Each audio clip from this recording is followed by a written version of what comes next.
दोस्तों, भारत जैसे हिंदू बाहुल्य देश के अंदर शंकराचार्य को जिस तरह से प्रताड़ित किया जा रहा है, जिस तरह से उनके खिलाफ षड्यंत्र किए जा रहे हैं, ये बहुत ही निंदनीय है। शंकराचार्य स्वामी अविमुक्तानंद सरस्वती ने शंखनाद कर दिया है और वो अब लखनऊ पहुंच रहे हैं और लखनऊ पहुंच करके गाय को राज्य माता का दर्जा दिलाने के लिए जो है प्रयास करेंगे और वहां पर धरना देंगे, वहां पर एक तरह से आंदोलन करेंगे। इससे पहले भी शंकराचार्यों ने तमाम आंदोलन जो है वो गाय को राष्ट्रमाता बनाने के लिए कर चुके हैं, चाहे वो स्वामी स्वरूपानंद सरस्वती हों, चाहे वो स्वामी निश्चलानंद सरस्वती हों। शंकराचार्य जितने भी शंकराचार्य हैं, जितने भी बड़े बड़े धर्म गुरु हैं सनातन के, उन्होंने गाय को जो है देश में एक राष्ट्रमाता का दर्जा देने के लिए या दिलाने के लिए तमाम प्रयास किए हैं, तमाम आंदोलन किए हैं। लेकिन सरकार चाहे कांग्रेस की रही हो या बीजेपी की रही हो या किसी भी पार्टी की सरकार रही हो, लेकिन किसी ने भी गाय पर जो है कोई एक्शन नहीं लिया है। जबकि जो भारतीय जनता पार्टी है वो गाय के नाम पर ही इसको वोट मिला था, गाय और धर्म के नाम पर ही ये वोट लेकर के और जो सरकार में आई थी।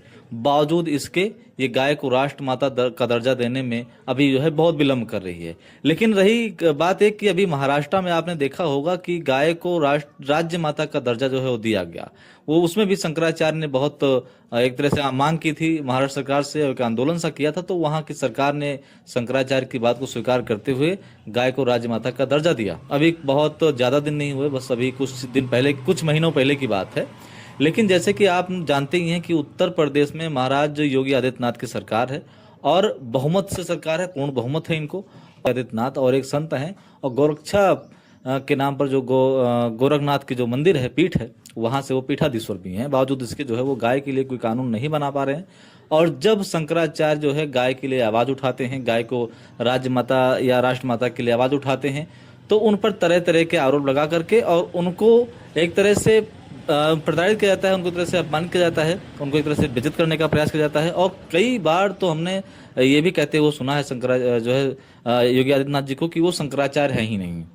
सबसे बड़ी बात है, जब बाकी के 2-3 शंकराचार्यों ने स्वामी अविमुक्तानंद सरस्वती को जो है वो उनको पट्टाभिषेक करके उनको शंकराचार्य की स्वीकृति दी, इसके बाद में फिर ये किसी भी राजनेता को अधिकार नहीं है कि वो स्वामी अविमुक्तेश्वरानंद सरस्वती को ये कहे कि वो शंकराचार्य नहीं है। तो तमाम बातें हैं और इस देश के तमाम हिंदू जो हैं वो शंकराचार्य जी के साथ हैं और इस बात को योगी आदित्यनाथ को समझना चाहिए। क्योंकि अगर योगी आदित्यनाथ इस बात को नहीं समझते और शंकराचार्य जी का अपमान करते जाते हैं और उनकी बातों को लगातार डिनाई करते जाते हैं, तो फिर आने वाले इलेक्शन में इसका गंभीर परिणाम जो है भुगतने को मिलेगा और इसमें बहुत सारी सीटें कम होंगी और एक तरह से सरकार भी जा सकती है। क्योंकि कुछ भी हो, हमारे धर्म के सर्वश्रेष्ठ धर्मगुरु के रूप में शंकराचार्य कार्यरत हैं और उनके खिलाफ इस तरह का षड्यंत्र किसी भी हिंदू को बर्दाश्त जो है वो नहीं करेगा।